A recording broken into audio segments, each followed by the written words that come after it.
we're doing this professionally now.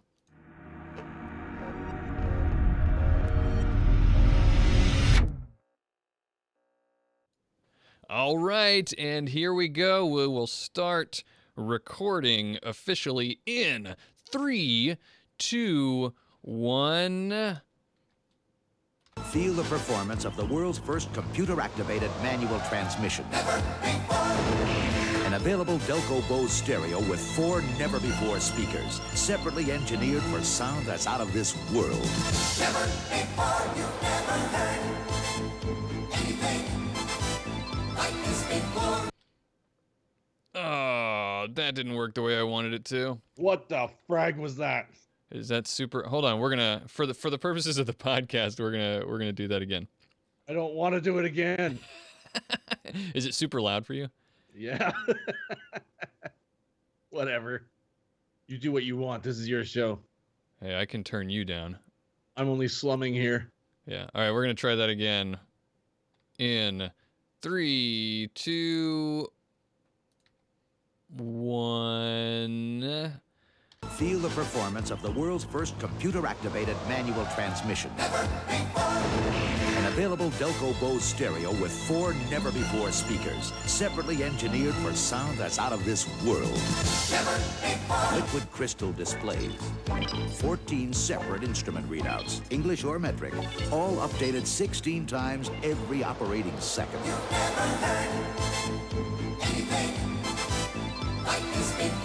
Great Caesar's ghost, are you gonna wear that outfit into the jungle?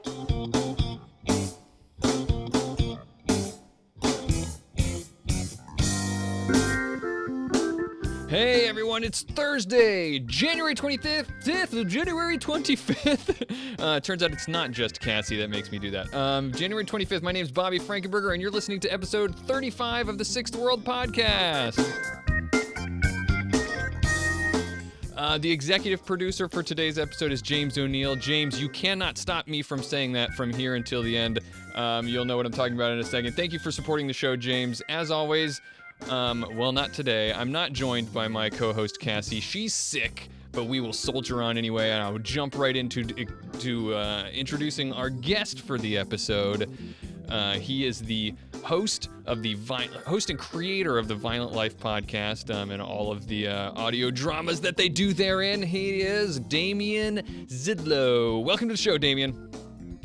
Good to be back. It's been a while. It has been. You were on episode, I think, like 2 or something. Yeah, if you say so. I think I was on with Amanda, wasn't I? No, you're or thinking... no. Yeah. It was just you. You talked to us really early on, at least in the single digits of this show, about some generic topic about Shadowrunning and what it means to be a Shadowrunner or something like that. I can see it was very impactful on the both of us. Yeah, it definitely sticks in my mind. I think about it every single day, as you can tell. But I'm absolutely glad to have you back for a very appropriate topic this time. We're going to be talking today about vehicles, drones, and riggers. It's a rigger episode that we've never done one, and it's time to give it its due. Yes, it is the episode that you need, whether you know it or not. Yeah, absolutely. I agree with that sentiment wholeheartedly. How's it been going, Damian? How's it been since the last time you were on the show over a year ago? Well, I'd say it's been pretty good. The show, Violent Life, is doing great. Looking forward to bringing back Redmond Born at the end of February, so that's pretty exciting. Yeah. So tell people who might not know about it. I'll give you an opportunity to plug it further later, but what you do audio dramas, various types of audio dramas set in the Shadowrun universe, right? Yeah, right now we kind of started with doing a kind of like a rock star blog, and then I moved on to a full casted audio drama called Redmond Born, which is essentially about a kind of like a street girl, and it gets pretty intense, very, very heavily weighted, and yeah, it's a lot of fun. And we do a actual play called Tales from the Stuffer Shack, and that's what's been getting you a lot of attention lately, is Tales from the Stuffer Shack. It's an actual play that is not your typical Shadowrun actual play. No, it's about two Stuffer Shack clerks. Only I would run a game literally based in a Stuffer Shack, and the characters are not Shadowrunners. Right, exactly. It's but the fun thing about it, and not only that, is it's using Shadowrun Anarchy rules, but it's like I think I heard you explain it this way, or somebody did, and I thought it was the perfect way to explain Tales from the Stuffer Shack, which is imagine a story told from it's food fight, but from the employee's perspective of the Stuffer Shack, not from the perspective of the runners, right? Pretty much, yeah. And it's a dash of Clerks and another dash of maybe Empire Records and maybe a little bit of like Buffy the Vampire Slayer. Right, exactly. It's cool. It's awesome. Cassie, our we've talked about it before, so regular listeners will recognize us talking about it. Cassie's who's not here today is a cast member on there. So check it out, Tales from the Stuffer Shack. But I have not been doing a whole lot. I mean, I have been doing a whole lot, but I'm trying to think of any stories that are of note. I went to the dump today and dropped off a gigantic, heavy treadmill. This was a treadmill you were talking about during Overwatch yesterday? Yes. And we drove all like 40 minutes outside of town to drop this thing off. Literally just taking it to a dumpster and dropping it in and leaving. So it was a nice, like, total hour and a half drive for that. So exciting stuff. Yeah, sounds like it. Right. I'm going to go right into, since we don't have Cassie here, and there's something we need to talk about. So we're going to get this out of the way here. World News Today. So we do have some news.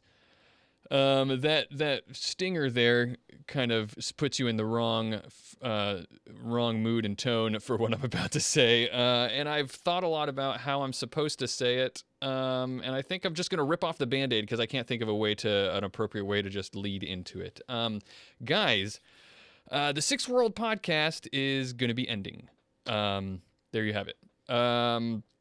Yeah. And so I know you're thinking, what? Because it came out of nowhere. You're just now hearing this, and things seem to be going so well. What's going on? And yeah, I feel the same way.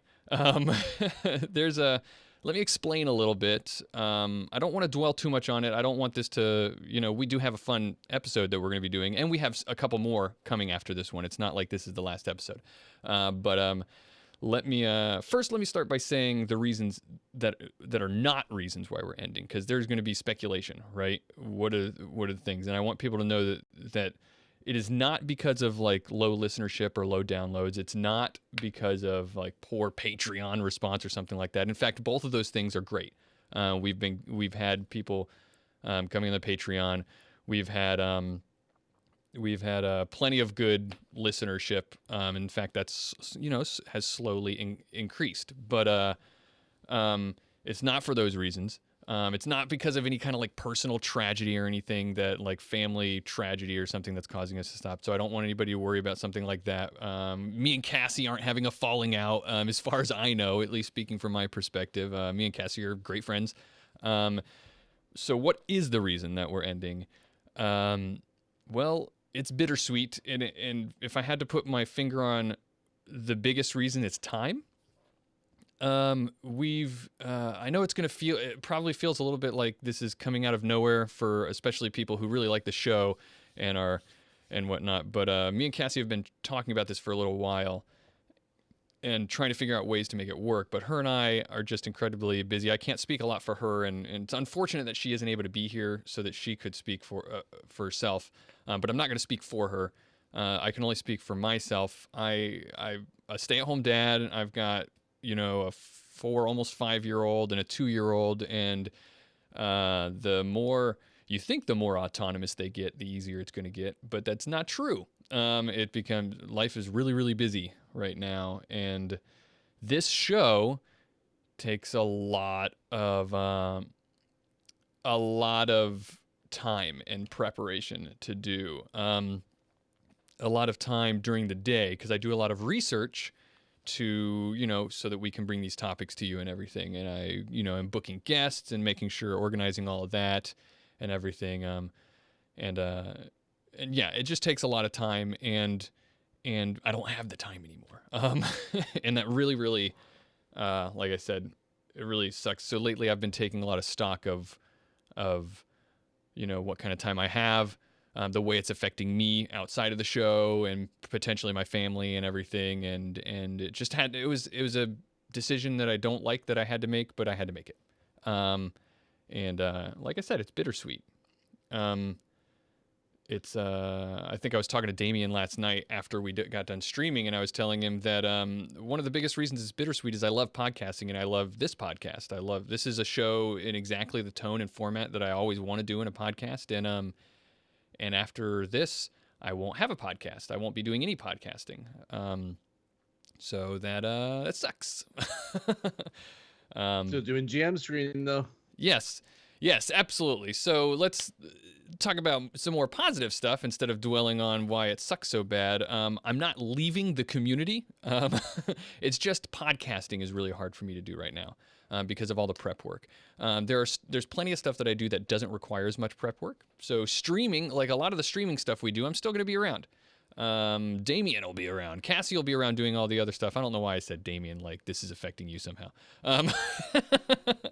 But I'll still be doing that, so I'll still be around and doing stuff with you guys in that regard. You may see me pop up in other respects as guests here and there in other shows because that doesn't take as much prep, right? Those kinds of things. But also, like Damian said, GM screen isn't going anywhere. For those of you who are fans of the YouTube stuff I do, that is the core of, what I love to do. And so that's one of the things I'm hoping I'll be able to do more with that, given that that this show is coming to an end. So what are you guys going to expect? First of all, we have 2 more. After this one, we have 2 more episodes we're still doing. We're going to finish out February. We actually have an arc, like a series that we have like a series that we're finishing out that started with the Villiers family episode. We're going to do another one on like NeoNET in Memoriam since it's all shutting down. And then the one after that is going to be about Spinrad and the rise, what's coming up from the ashes and all that. So I thought that was a cool way to end things. We're going to do that. It's kind of a good thing too, because I mean, anybody who's not keeping up with 5th edition meta plot might not even know who Johnny Spinrad is. Exactly. And that's what we felt like. This was a big kind of part of the meta plot that is going to drive things, at least in the corporate world. So we thought if we're going to have to end with anything on this show, let's end with something like that is going to help inform people about the story, like big parts of the story. The other thing is people might have questions about the Patreon. At the beginning of February, I'm just going to shut the Patreon off. You're not going to hurt anybody's feelings if you feel like you have to cancel that now. We understand. Like I've already told you we're ending. So take that Patreon stuff that you have and send it somewhere else in the Shadowrun creator community. Damian here has a Patreon. So anyway, just because we have people right now doing stuff, I'm not going to shut it off immediately. But right at the beginning of February, I will. And yeah, and all the backlog episodes are still going to stay up on the feed. Like the feed is going to stick around for people to listen, so you can still like recommend people listen to the show if they want to, and whatnot. Yeah, like I said, I know everyone expects you to say that it sucks and it was bittersweet and everything, but it really is, and I'm going to miss people. And I would like to say that I do absolutely have intentions for the show to come back when I have more time. One thing I think is probably if and when 6th edition rolls around, I will absolutely be jazzed and probably want to kick this show back into gear. So stick around the community for announcements about that. But for now, you know what? Let's just have a show. What do you think, Damian? Yeah, get on with it. Yeah, let's do it. So that music there means it's our Q&A segment, right? So we always do Q&A every episode where people send us questions. Those questions can be sent to our Twitter at Six World Podcast, or we're still going to take questions for the next 2 episodes. So if you want to send us questions at the show at sixthworldpodcast.com, we get them there. You can go to shadowcasters.network. /contact and fill out our form there, which there's a drop down for sending stuff to the show, Sixth World Podcast, and you can send us questions there as well. Let's go ahead and look at some questions here for today, which first one is from Ross D'Souza, who's lately been our favorite question asker. He says, some of my players have really high edge and never have much use of them. I'm assuming he means much use of the edge points.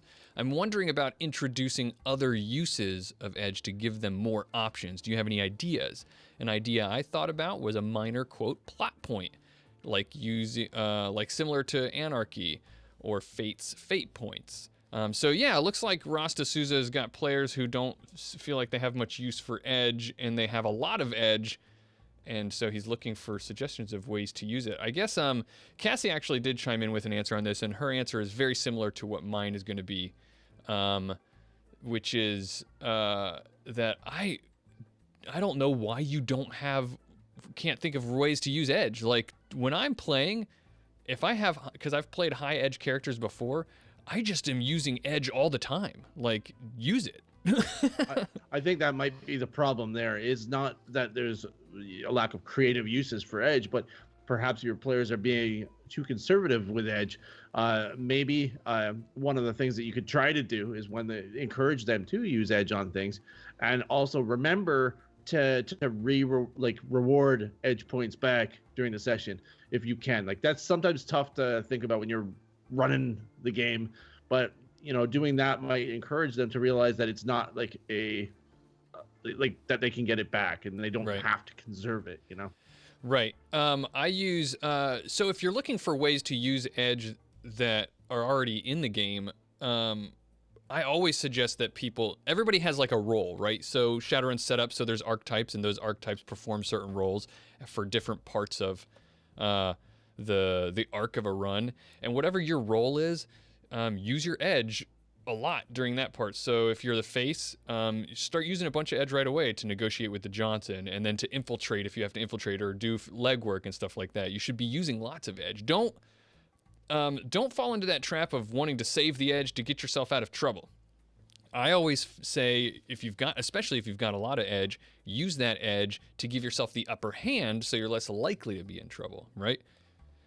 There's actually a tip. I forget who told me it or where I read it, but essentially it's as soon as you have the opportunity, use an edge in the game to help an early roll or something like that, because you can't be rewarded an edge back if you have a full edge pool. So use that edge right out the way, and then start doing cool stuff and start getting it back, Yeah, that's a really key piece of advice, is use it often and early so that you can be rewarded back. Now, Cassie did say in the notes here that she said a potential another way to help with edge, if you're really looking for one, is that maybe the way you recover edge could be different, and attack it from a different angle. Instead of giving people edge back every day, like every time they sleep, consider not doing it that often. Consider giving edge back, say, just at the end of every session. So the entire session they have to use up that whole edge pool, or every time that they gain karma or something like that. So there's just longer periods of time that they have to use that edge. So maybe they'll eat through it. I still think that you should just try to get your players to use edge more often, though. That's what it's there for. Edge is if they're not using edge, why do they have that high attribute, right? Like that's like resources that were spent on building their character that could have been spent somewhere else. Pretty much, yeah.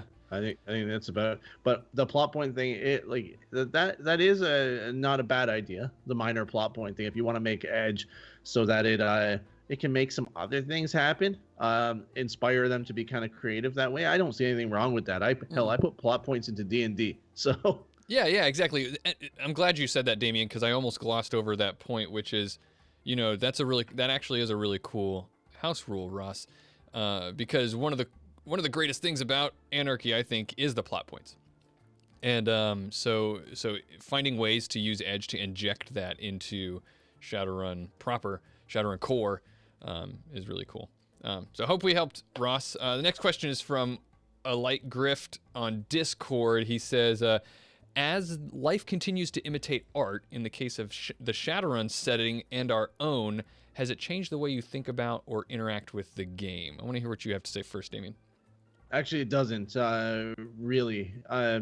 Maybe if I was to say I look back in time to when I first got into Shadowrun, of course, straight out. I mean, even Jordan Wiseman said that, you know, strangely enough, the only thing I didn't really predict in regards to Shadowrun technology-wise was the wireless matrix, which is almost a given when you think about it, but he just didn't see it coming. So that changed the way everything worked, and he approved of that change. Even though the nostalgic guys among us are like, I miss the days when I plugged into the matrix, but those days are gone. Right. But really, no.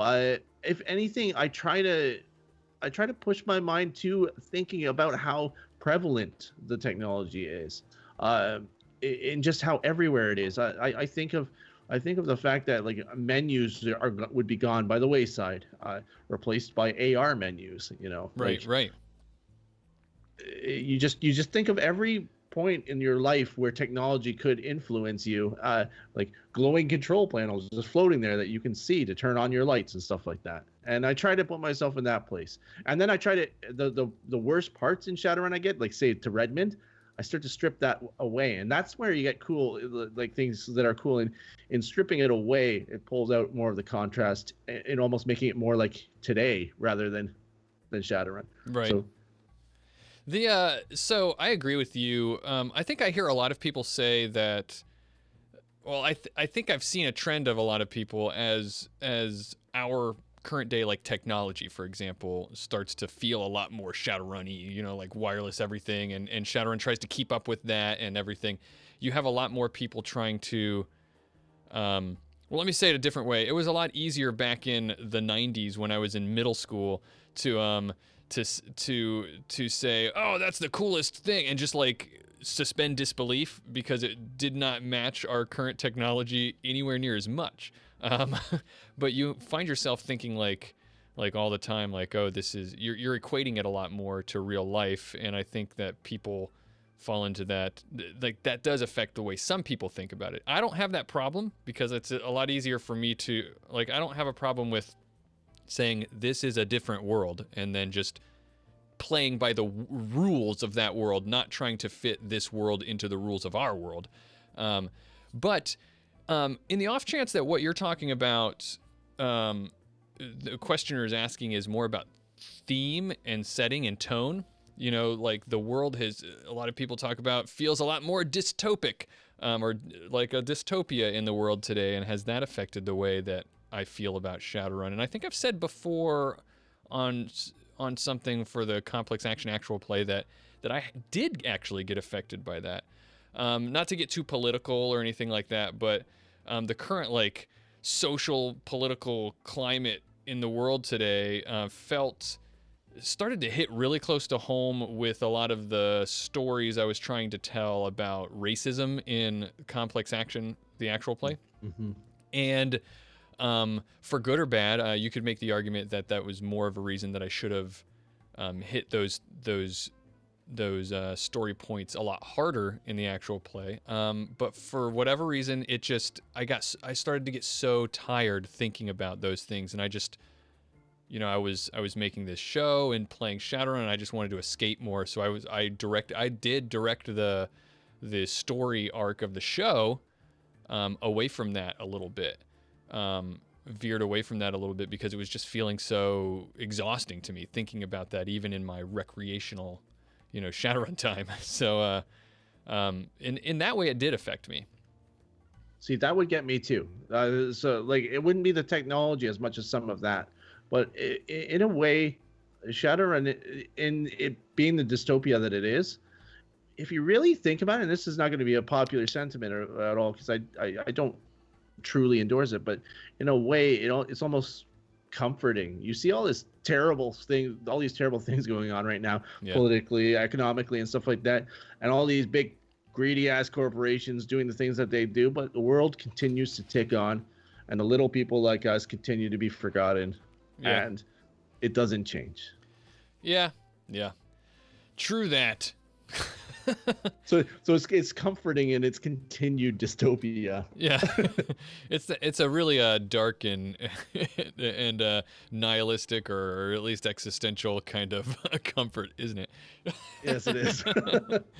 But the world keeps on going. You can at least expect it to be terrible like it is. I hope we answered that question as well, guys. Again, if you want to send us questions, again, we're still taking questions for the last 2 episodes, so send them to the show at sixthworldpodcast.com or go to shadowcasters.network/contact and fill out the form there. Ask us a question, and we'll add it to the list. We'll answer some questions.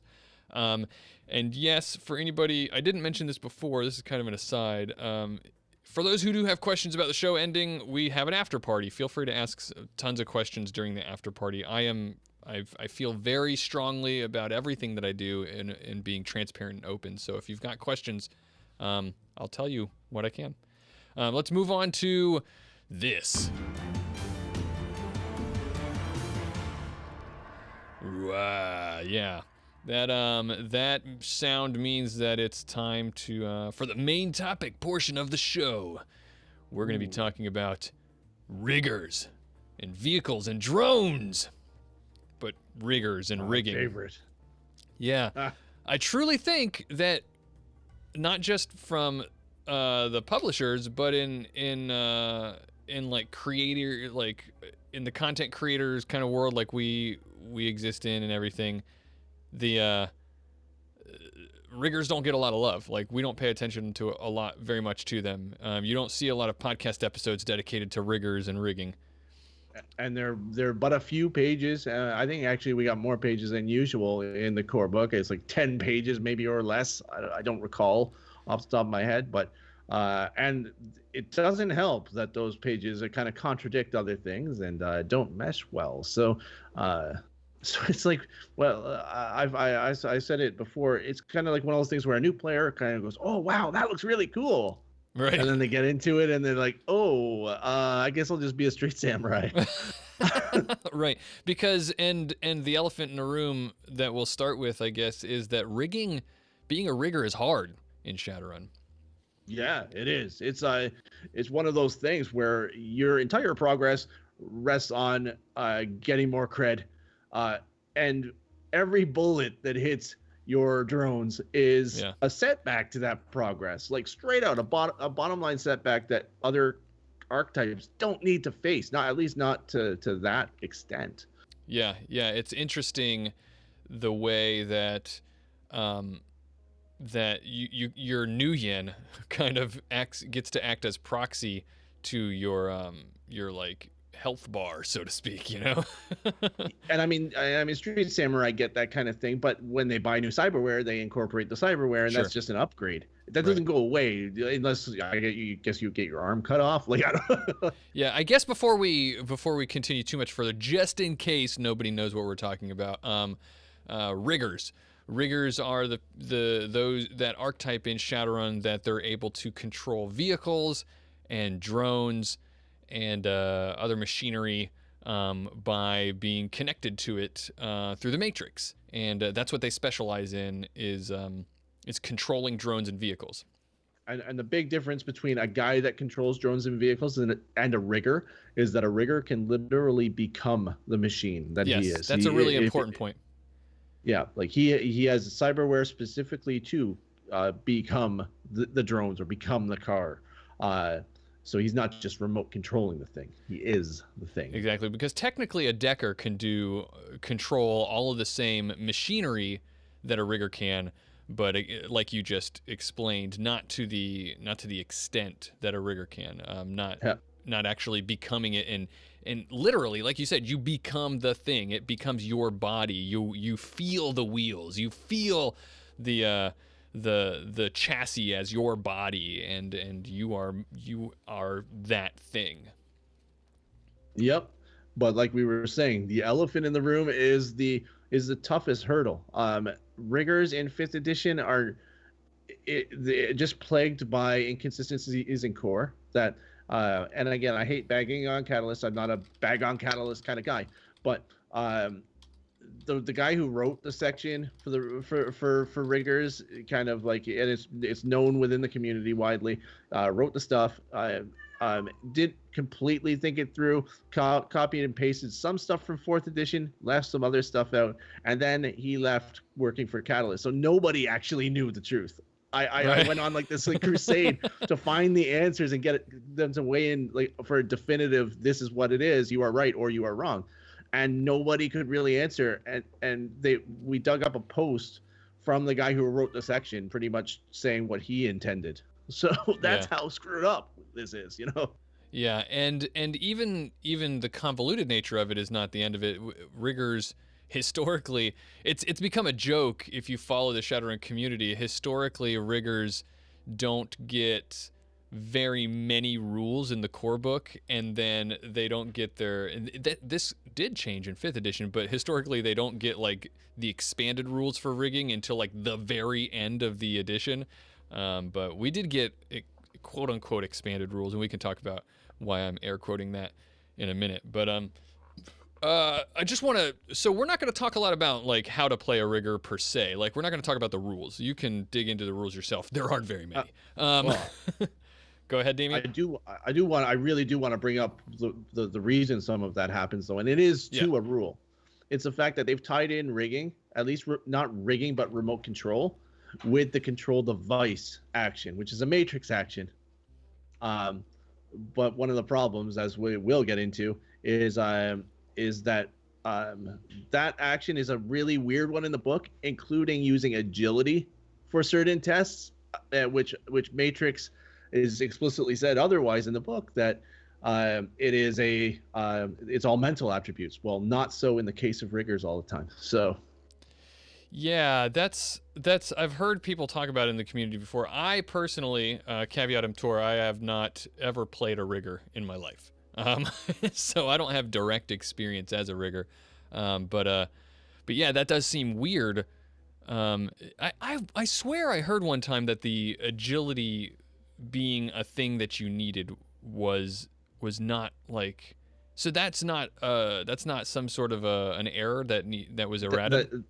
That is not an error. Actually, it's written specifically under a control device where they use some other situation when they actually bring up agility in it.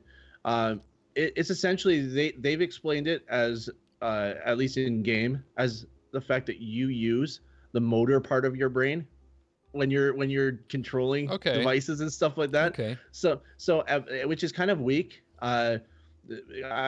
Truthfully, I like the more elegant way they did it in 4th edition, just making everything default to mental attributes. But in mechanics wise, it's another way to get riggers out of the van. Like they wanted to get deckers out of their house, they wanted to get riggers out of the van. If they could put a little bit more weight on agility, they could get other people using drones, and they could get riggers out of the van. So yeah, well, and reaction is a thing for riggers as well. So I guess if you're kind of spreading that out to give agility and reaction to riggers, then that gives them some utility, like you said, outside of the van. Yeah, but the problem comes in, of course, when you are jumped in. Jumped in is no longer remote control. So jumped in, you use logic for shooting things instead of agility. So it's another stat you need. Yeah. That's a kind of a pain in the ass. Yeah. So reaction is always like the dodge that you've got, but depending if you are remote controlling or if you are jumped in, it's a completely different attribute. Right. Well, so there's one of the problems right there, is the fact that riggers have to spread their attributes across more attributes than it seems that others do. Let me see. So we've talked about rigging is hard. They tend to be neglected by a lot of, well, every publisher of Shadowrun so far. Why is that? Why do you think that is? Why does this archetype end up being seemingly forgotten about, even though they keep it constantly? I think that, at least in my opinion, I think at least in early editions, it was one of those ideas that was cool, but they didn't really know how to implement it, because it was more heavily weighted on the vehicle rigger side in earlier editions. and then later ones, it's like, okay, we'll throw all these drones. We'll really throw the drone commander thing in, except for we're not sure how to do that and still keep game balance. Like, how do you toss a whole bunch of extra, essentially bodies into a fight? Yeah. And balance that, really. So. Right. Let's so yeah, let's think less about why rigging is so terrible, and let's have a palate cleanser real fast and talk about vehicles and drones, and then we'll go into some of the cool tips and customization and stuff the cool stuff that you can do. But like I said, the palate cleanser here is what's your favorite drone? That's a tough question. Different drones for different tasks, and I highly believe that. I didn't get to really exercise that much in complex action when I was payday, mostly because of money. Again, the rigor is limited by money. But like for example, I love the classic Lynx. I love the Dobermans because they're just a lot of fun. I love the Caduceus drone, which is a great utility medical drone. My cat's really annoying. Sorry, guys. We love cats. I love cats anyway. So the Doberman is a track. It's got treads, right? What do you call that? Treads? Am I thinking of the right word? No, the Doberman is the I believe off the top of my head, the Doberman he's got legs. Oh, okay. So they bound around, which is kind of cool. The Lynx has been described in various ways. I believe lately it's wheeled, but I do also love the Bumblebee, which was mentioned here. But there's so many good drones out there, and there's a drone for every occasion. The Caduceus drone, for example, is an auto dock. So literally, you could have like essentially the medical healer in the back of your rigger van. Right. That's that's the thing that has always appealed to me about riggers, but it's we've talked about already how difficult it is to dig into them. But the one thing that makes me want to do rigging is it seems like you have this cool ability to be this, like, almost like a jack of all trades kind of person. Like, you're like, hey, I've got an app for that. I've got a drone for that. It seems like a really fun concept, Yeah, and like of course, I love my small drones too. So. My tiny drones. Yes, yeah, those fly spies. Those are cool. Riggers are good with their drones at being recon. They can send up little. It's just like what we think about drones today, like little mini drone that can just fly around and spy on things. Then we've got a vehicle. So have you ever just played a straight vehicle rigger? I feel like people don't do that very much anymore. It's tough, right? Like, for example, I wanted to. I wanted to originally make Payday that kind of character, but what you can be involved in becomes a lot more limited. You have to kind of accept that you are going to pretty much be a rigger street samurai hybrid to get any playtime, really. Otherwise, you're getaway driver, and the GM better really like car stuff, because otherwise you're going to jump in your car and you're going to drive everybody away. Right. So if your GM's not willing to do chases and cool stuff with vehicles, then you're going to be bored. Yeah, that's a really good point. And because as a vehicle rigger, you'd want to have all those awesome like vehicle skills that may never get used if your GM doesn't include those scenes and scenarios and everything. But as a rigger, what's the one vehicle? Isn't it the Bulldog, the GMC Bulldog that every rigger has to have? Yeah, the Bulldog, and I refuse to take it in complex action. Right. So yeah, every rigger, because you're the vehicle guy. You at least have a nice vehicle to store your drones, if nothing else, but to drive people around. Everyone always gets this big hulking GMC Bulldog. It carries the whole team around, all your weapons, all your gear, all your drones and stuff like that. That's just like what riggers do. And so Damian here, he makes his rigger for our actual play. And he doesn't have a big, like, GMC Bulldog step van. He doesn't even have, like, a truck. He has a sports car. Right. I'm not the taxi. I'm not taxi rigger. Right. Get your own cars, you fraggers. It really was perfect for the character too, because he was like, "What do you expect me to have? Just gonna drive you guys around all the time? Yeah, right." Just feet away. That's it. Yeah, it was really perfect. But yeah, so that's always The bulldog, and then you upgrade to the roadmaster. That's generally the way things go. that's the typical rigger level up path. Exactly. Yeah. And then maybe you can get a vehicle for yourself sometime after you're done taxiing everyone around as a rigger. Yeah. Sinner Beta says put the whole group on motorcycles. That's Yeah. man, that's pink mohawk right there. A lot of people don't think about how much it rains in Seattle. Yeah, and rain is motorcycles don't like the rain. So one of the cool things, so we talked about riggers got a little bit of love with the Rigger 5 book that came out. Expanded on some of the rules, but what it did a lot of is give us a lot more vehicles and drones and rules for customizing those, didn't it? That was the big one. And that was what everybody was waiting for and Right. so hoping that we got, because it wasn't so good in fourth.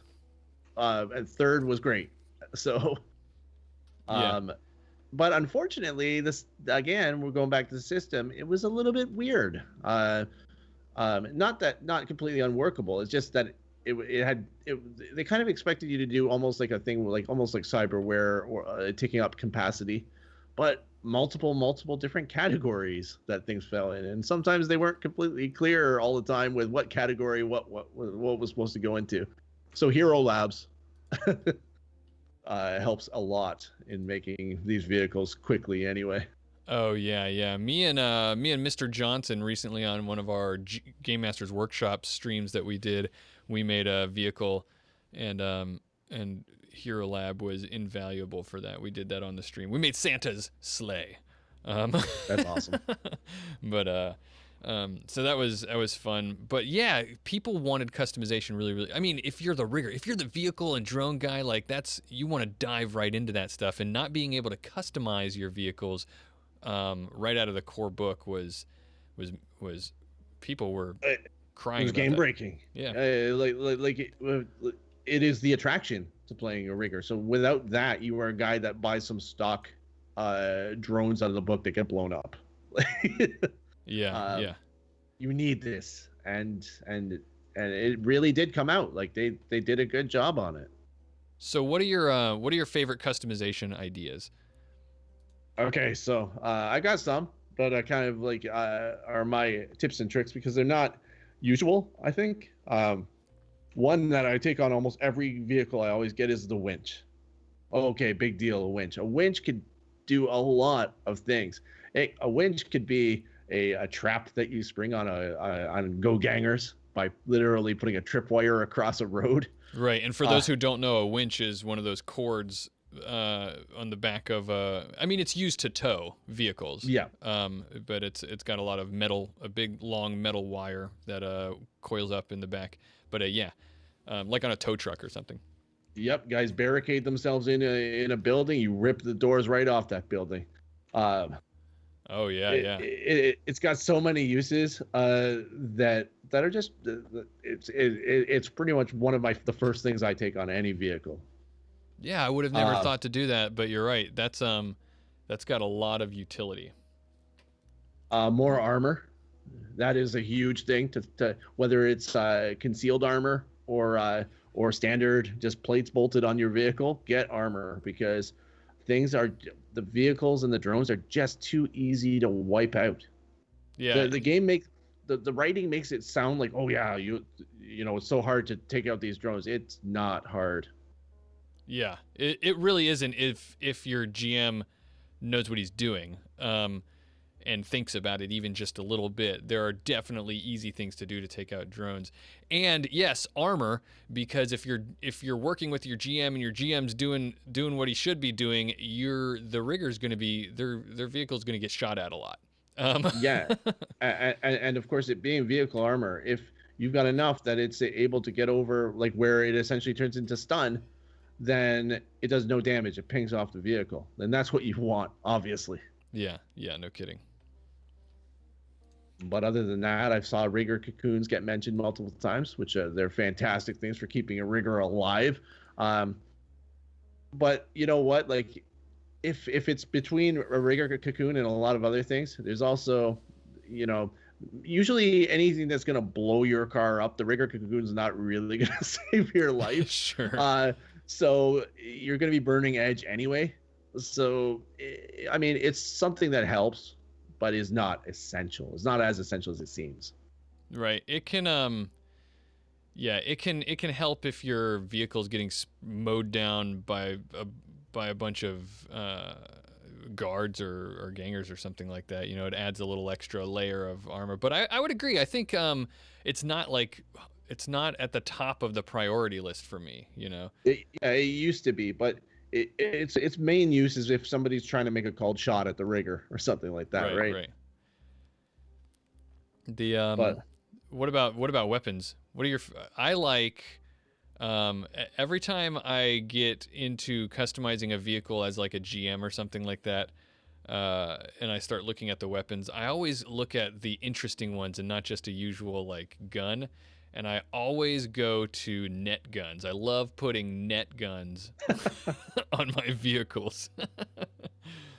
Well, yeah, and one of the good weapons for that, of course, is one of Bams's favorite guns, is the Nissan or what is it called again? It's the one that has all the millions of attachments. I'm actually not familiar with what you're talking about, but yeah, Nissan Optimum 2. Oh, okay, yes. Which is great because it has a lot of different attachments that it can have. So you can, before going into a fight, you can just slide on another attachment onto the thing. Also, I love the Mossberg shotgun, because any shotgun where you can go full auto is a good thing. Oh man, on a drone. Whew,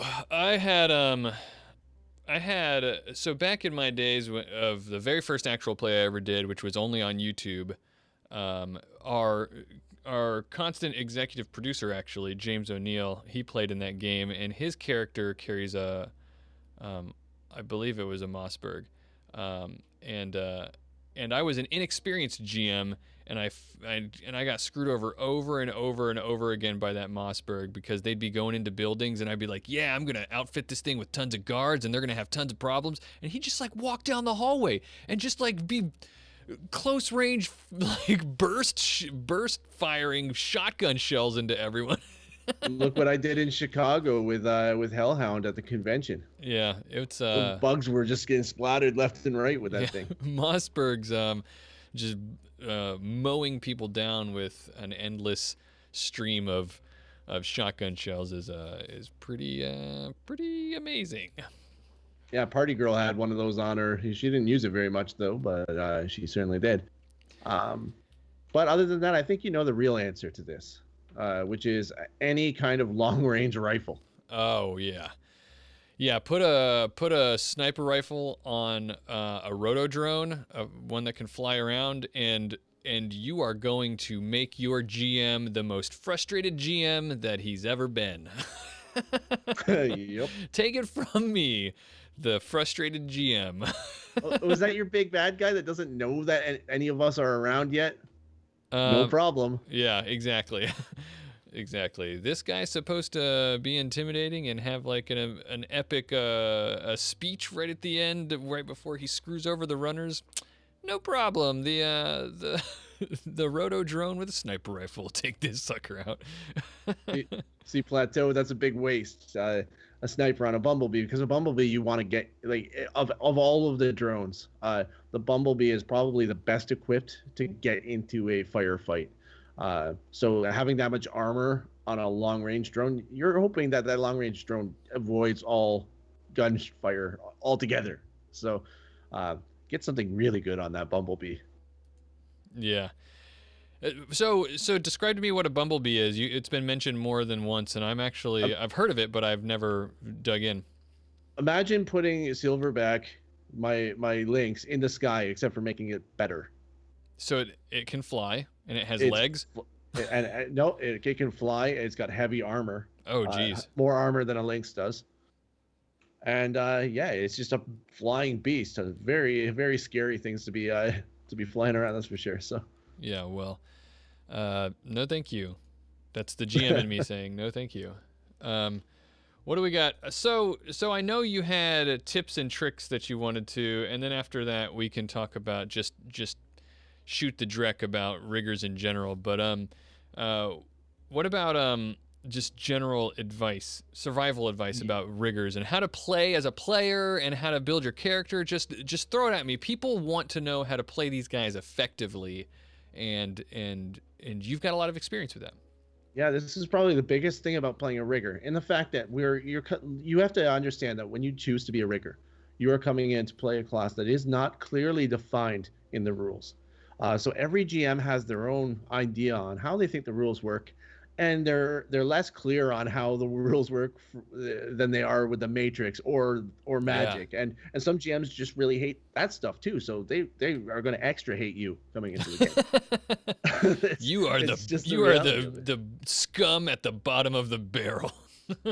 Really, yeah. So you have to understand that you're coming in and you will be carrying the majority of the rules for what you are and what you do. And the better you can do this without having the GM really question you, the more the smoother things are going to go.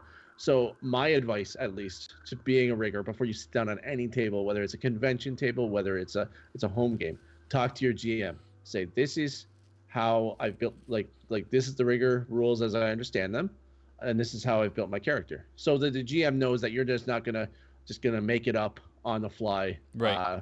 Because the GM might not even know any better. So yeah, and that helps too. As the GM, I'm sorry to cut you off, Damian.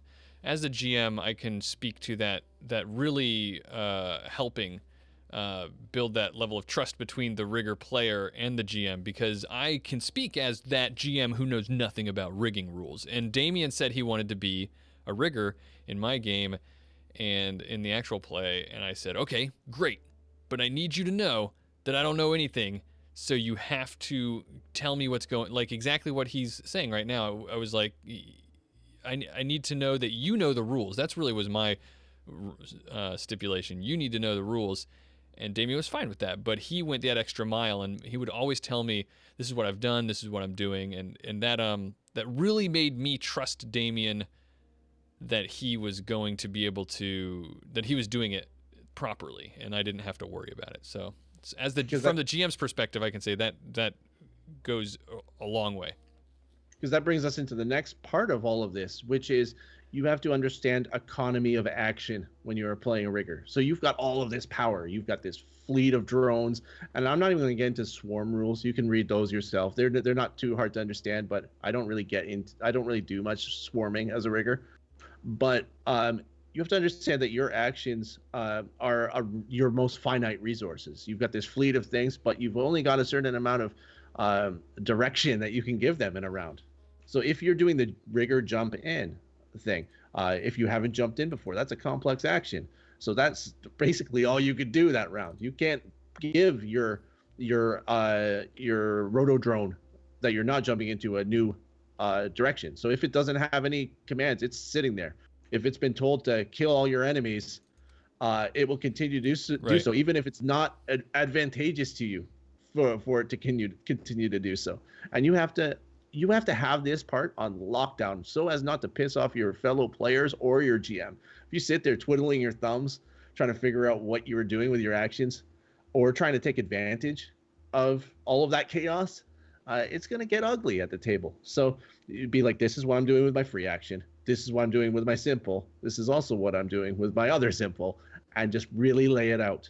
And then know that that's all you can do.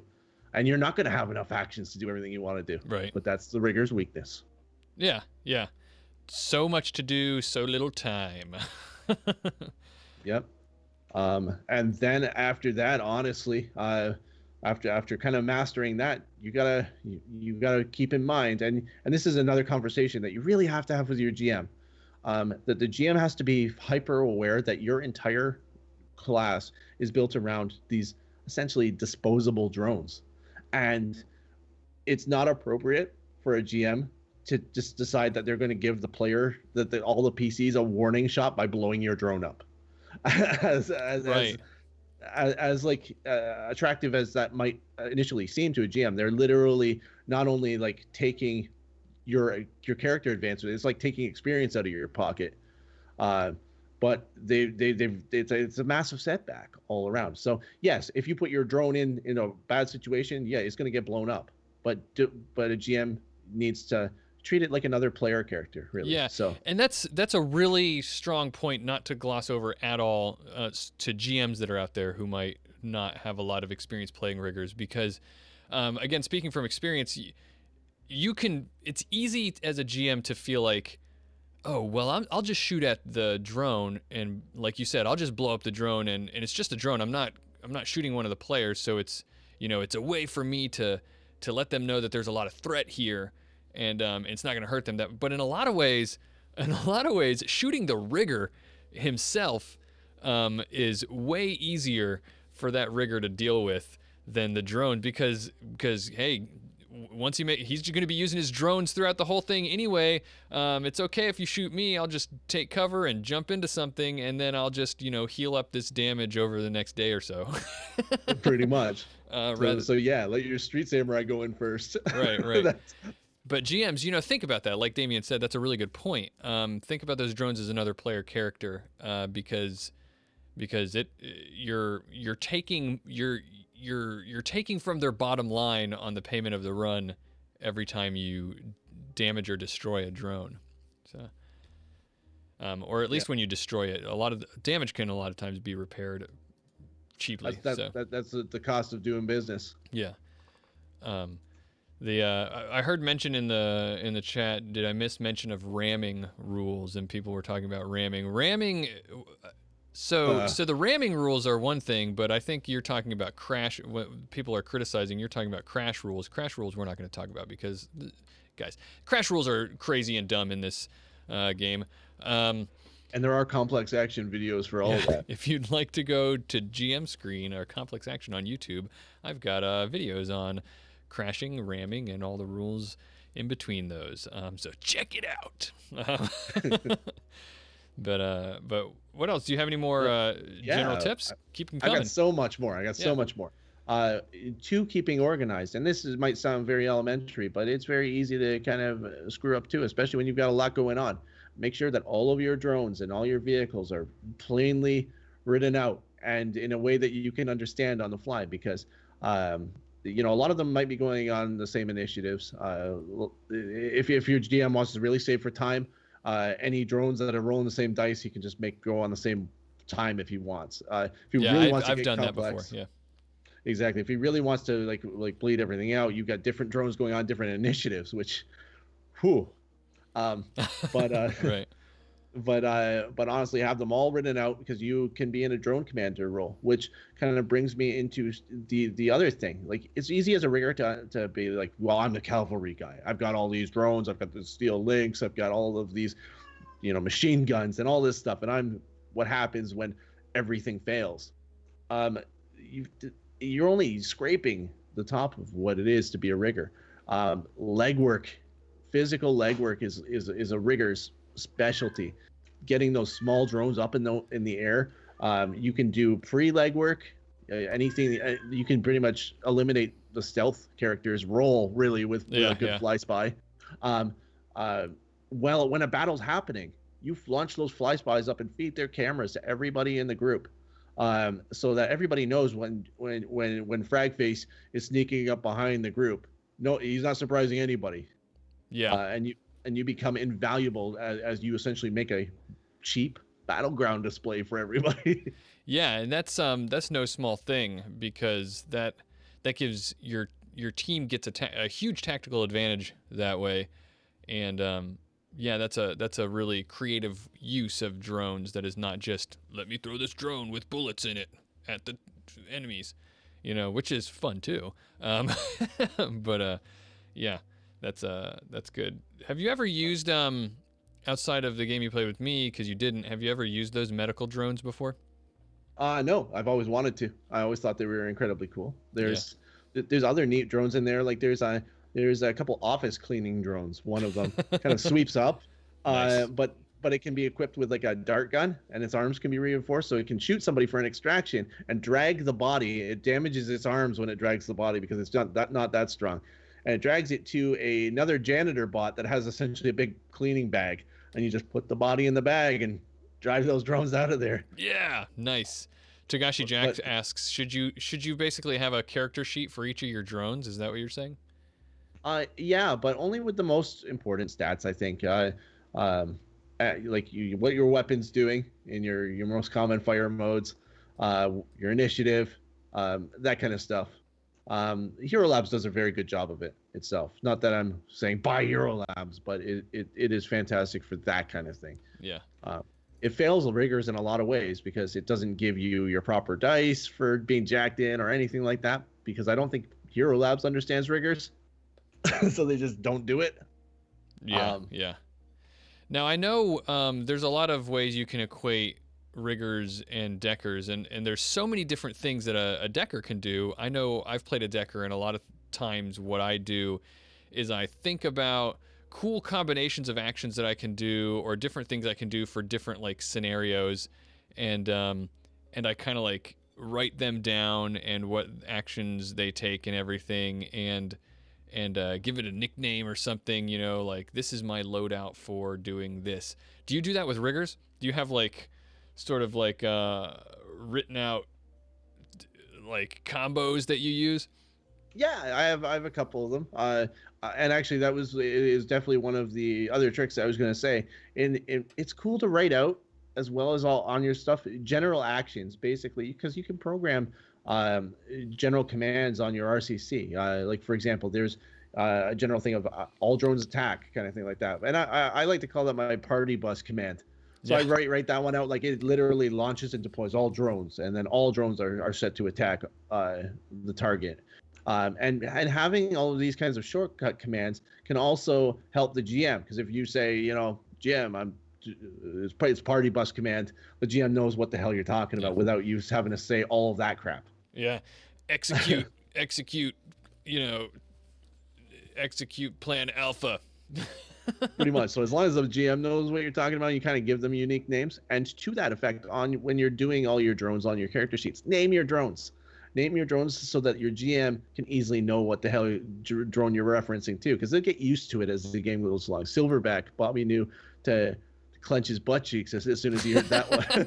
That's the that truth. his guys were turning into red mist soon. Right. So, Right. That's yeah. And also naming your drones just makes it more fun. yes, but at the same time, do not get attached to those drones. Right. I cannot express how much the book lies to you when it talks about how durable these guys are, because they are not even the Lynx. They do have a decent armor, but the soak roll is less than most characters, even with all of that armor. And as soon as they encounter an assault rifle, full auto assault rifle, they are going to get splashed. So when you put all your love and all your cred into a drone, and it's a 50,000 Nguyen drone, and it gets splattered, it's heartbreaking. So try to not go crazy on drones. Name them, but expect that a Mark II is definitely going to happen. And GMs out there who are trying to counter drones, Stick and Shock is your friend. Oh yes. So Stick and Shock does electric damage, and that counts as physical for machines, you know. So, And even worse, it does massive biofeedback on a jacked-in rigger. yes. So if you're really trying to stick it to the rigger in your group who keeps thwarting all your plans, Damian, start using Stick and Shock on them, which is not just which makes sense anyway, right?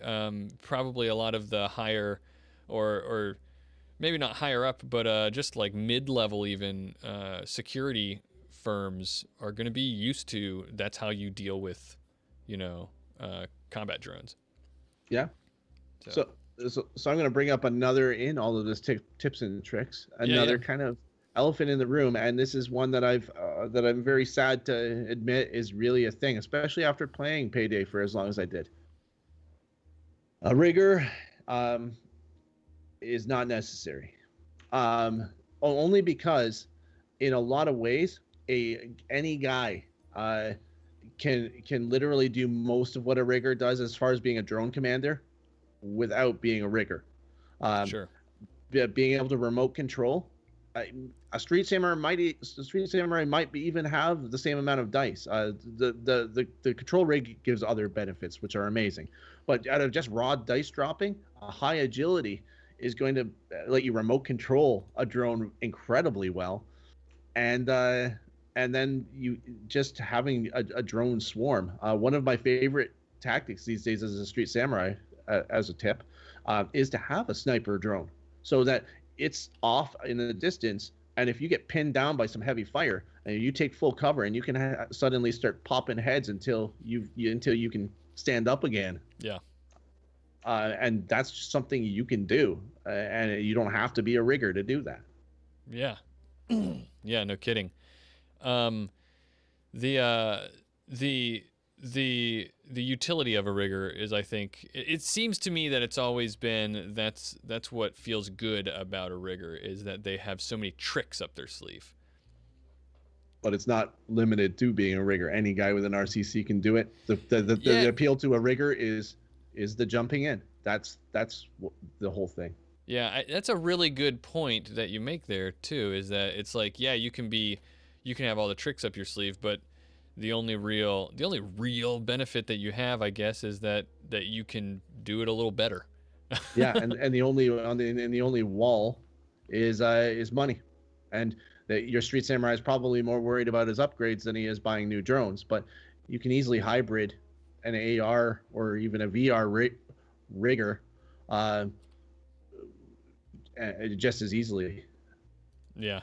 So before we end the episode proper and move into the closing and then the after party, because I'm sure you've got lots of trick tips and everything, and guys, your rigging questions, get them ready for the after party. Damian loves talking about riggers. So you were talking about, like riggers. Here's the hard truth, guys. Riggers aren't really all that necessary. They're not vital, like you might think about a major at Decker. What do you think, and this is the question I'll ask you before we start to close out, what do you think that Catalyst or the freelancers or anybody, whoever is making these types of decisions, what do you think they could do in like a potential 6th edition or something to give riggers something that nobody else has? What could they do that makes riggers different and awesome because they're riggers and nobody else can do it? So it's not going to be popular. Absolutely not going to be popular.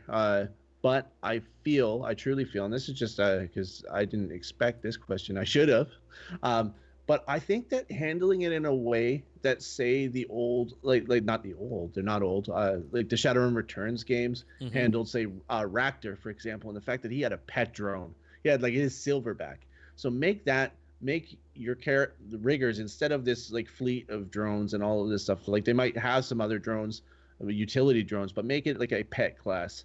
Sure. Upgrade and change that, like your drone, and make it so that it's repairable from nothing. So if you make it a pet class, you're not dealing with the same problems that you're dealing with the rigger in current editions in any way.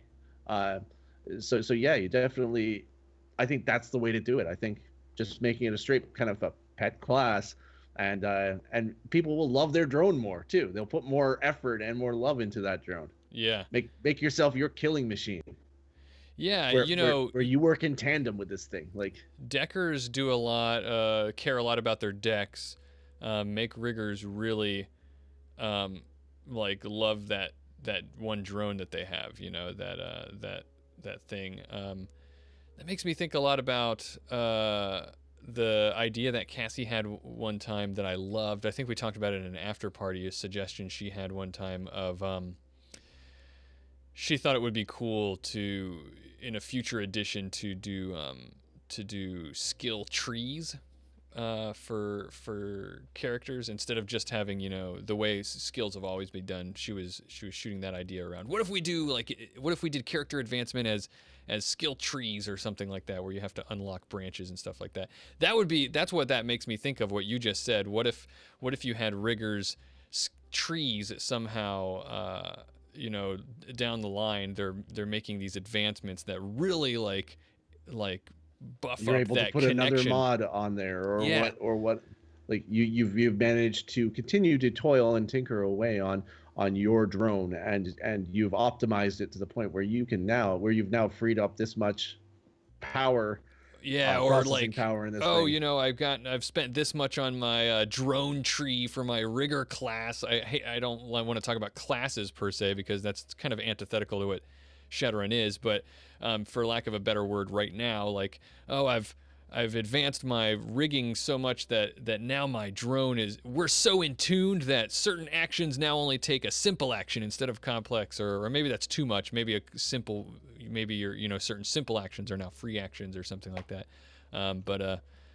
Yeah, that I like that, somehow emphasizing that relationship between the rigger and his drone.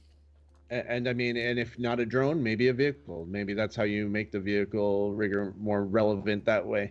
And yeah, and I think then at that point from there, you would try to reimagining of jumped in and all of these other things that kind of are part of the rigger's identity.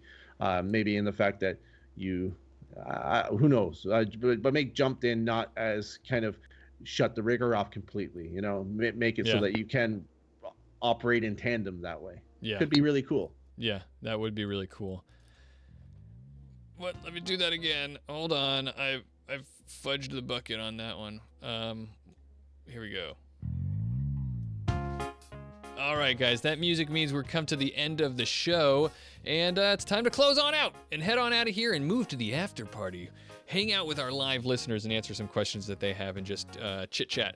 Like I said, guys, if you've got questions about the announcement I made at the beginning about how the show's coming to an end, that's a great place for you to ask questions about that. But I want Damian to get questions about riggers too. So all your rigging questions, let's save them for the after party, and let's do that. Damian, I want you to have a chance to plug the show, but before I do that, I always forget to do this. Let me say the next episode we're going to be doing is about NeoNET. It's going to be a focus on, it's going to be called NeoNET in Memoriam. Let's remember NeoNET and all the great things about NeoNET. We're going to have Brooke Chang back on the show, who talked to us before about... she talked to us about CFD, so she knows a lot about NeoNET and the fall of NeoNET, because she basically authored the fall of NeoNET. So we're excited to have her back on the show. That'll be our next episode. Damian, tell everybody, plug away. What do you got to pimp out? Come check out Violent Life. You should be able to find that on most podcatchers. We are most known for our audio dramas, which I put a lot of effort into it, and people seem to really love them. Fully casted, dramatic audio plays in the Shadowrun universe, and our Tales from the Stuffer Shack series might intrigue you while you're there, which is an actual play from the perspective of a couple Stuffer Shack clerks. Other than that, I think that's about it. Other than our Shadowcasters network, every Wednesday I do Mediocre at Best, which I play random video games and hang out with you guys. Yeah, and sometimes me, which was what we did last night on Wednesday night. Once a month we play Overwatch together on that show. But yeah, the Shadowcasters Network is always what I'm plugging. So, this show is a part of the Shadowcasters Network. You can check out all of the stuff we do at shadowcasters.network. On there we have our stream schedule, which we spend a lot of time and having fun on streaming stuff. In fact, every other Thursday, opposite of this show, we do a show, Damian's on it. It is called Head Cases, where we play Shadowrun Chronicles Boston Lockdown. We've been tearing through that game, and I think we're over the hump, and it's starting to get really exciting in that. Things are happening. We've got dragons are involved, people having, mind controlled by experimental nanites and all this crazy stuff. We're getting really into that conspiracies being uncovered. My character, Funky Town, has a girlfriend. I don't think she knows, though. Hey, just got a new follow there. That's one of the guys that came over from Sabai's channel. Oh, yeah. Cybernetic. Hey, welcome, guys. Welcome. Stick around for the after party. We're going to talk some more. This isn't the end for the live show. But thank you, guys. Check that out. Let me say, if you want to contact us on the show, tweet us at 6worldpodcast. Email us at theshow@sixworldpodcast.com. Our website is sixworldpodcast.com. Outro music, which you're about to hear, is by Johnny Nuclear and the Meltdowns. They just released another single in preparation for an album that they're putting out. I should get a link for that somehow and share it with you guys. But you're going to hear that music, some of that music in a second. Our logo artwork, love it, is done by David McDermott. You can find him at sixworlddesigns.tumblr.com. And from me and my guest Damian today, bye-bye, guys. Later, chummers. When the days have gone dark and the sky's turning gray, everybody in the world, they're just staying enslaved to technology's machines. We just feast for the screen, lost in reality, can't find peace in your dreams. Society sodomized by the lies and the greed, addicted to the tech corpse keeping us weak.